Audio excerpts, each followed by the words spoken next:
friends, welcome to Cooking Jofina Computer Knowledge. இந்த வீடியோல நம்ம என்ன பார்க்க போறோம்னா மைக்ரோசாஃப்ட் எக்ஸல்ல இங்க ஒரு மார்க் ஷீட் வந்து கிரியேட் பண்ணிருக்கேன். மார்க் ஷீட்டை நம்ம நார்மலா வந்து கால்குலேட் பண்றதுக்கு சம் ஃபங்க்ஷன் வந்து யூஸ் பண்ணுவோம்.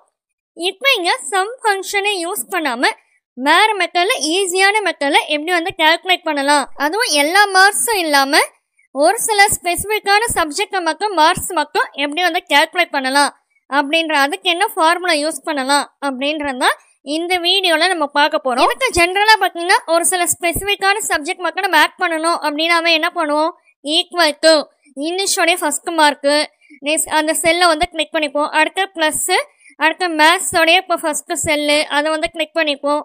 அடுத்து வந்து ஃபிசிக்ஸு கெமிஸ்ட்ரி எந்த சப்ஜெக்ட் அது தேவைப்படுமோ அந்த சப்ஜெக்டோடைய செல்லை மட்டும் கிளிக் பண்ணி ஆட் பண்ணி என்டர் கொடுத்தோன்னா ஆட் ஆகிடும்.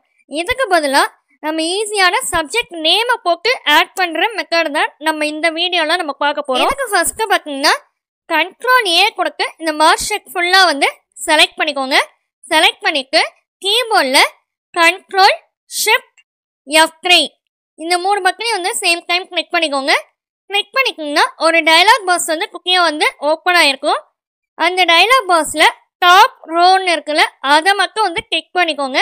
கிளிக் பண்ணிட்டு கீழே ஓகேன்னு ஆப்ஷன் இருக்குல்ல அதை வந்து கிளிக் பண்ணிக்கோங்க.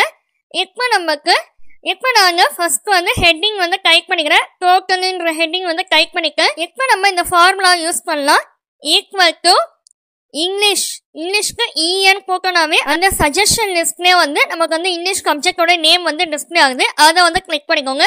ப்ளஸ் சிம்பிளை வந்து கிளிக் பண்ணிக்கோங்க. அடுத்தது மேத்ஸ் MN டைப் பண்ணிங்கனாவே அங்கே வந்து நேம் வந்து டிஸ்பிளே ஆகிடுச்சு. அதை வந்து செலக்ட் பண்ணிக்கோங்க. அடுத்து வந்து கெமிஸ்ட்ரி ப்ளஸ் பயாலஜி. இப்போ இதை வந்து டைப் பண்ணியாச்சு. இப்போ எல்லா சப்ஜெக்ட் நேமும் வந்து டைப் பண்ணியாச்சு. டைப் பண்ணிவிட்டு கீபோர்டில் என்டர் பட்டனை வந்து கிளிக் பண்ணிக்கோங்க. இப்போ நமக்கு அந்த 4 சப்ஜெக்டோடைய மார்க்ஸ் டோட்டல் வந்து அங்கே வந்து டிஸ்பிளே ஆயிடுச்சு. இப்போ நம்ம அந்த செல்லையை வந்து கிளிக் பண்ணிட்டு லெஃப்ட் மவுஸ் பட்டனை வந்து ஹோல்ட் பண்ணிட்டு அப்படியே வந்து கீழே ட்ராக் பண்ணிட்டே வந்தீங்கன்னா ஃபுல்லாக வந்து டோட்டல் வந்து டிஸ்பிளே ஆகிடும். ஓகே ஃப்ரெண்ட்ஸ், இன்னும் இது போல் வந்து Excel present tips shortcut keys Microsoft ஆஃபீஸில் வேர்டு எக்ஸலை பற்றி தெரிஞ்சுக்கிறதுக்கு கீழே டிஸ்கிரிப்ஷன் பாக்ஸில் பிளேலிஸ்ட் லிங்க் கொடுக்குறேன். அதை கிளிக் பண்ணி பார்த்துக்கோங்க. ஓகே ஃப்ரெண்ட்ஸ், இந்த வீடியோ பிடிச்சிருந்துச்சுன்னா லைக் பண்ணிக்கோங்க, உங்கள் ஃப்ரெண்ட்ஸ்க்கும் ஷேர் பண்ணிக்கோங்க, சப்ஸ்கிரைப் பண்ணிக்கோங்க. தேங்க்யூ ஃபார் வாட்சிங். Have a nice day.